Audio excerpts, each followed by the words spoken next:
ulduzu görürsünüz. Hə, görürük. İndi onu salacağım yerə. Yavaş, birdən mənim ulduzum var. Sənin ulduzun çoxdan sonra.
Məhəbbət bağlarsan çiçəklər, kaş ki vaxtından tez saralmazdılar.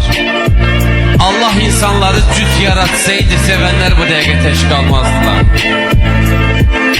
Mən sənə neynədim, bir cavab söylə. Bax, xəyanət görmədin, günah görmədin. Məni bu günümdə tərk edib getmə, bəlkə gecə öldüm, sabah görmədin. Ürək var, çırpınır sevgidən ötürü.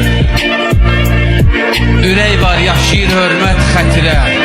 Ürək var, kimsəsiz evə bənziyir, çölü xarabadır, içi xatirə. Mənim bu dərdimə göylər ağlayır. Mənim də dərdimi çəkir buludlar.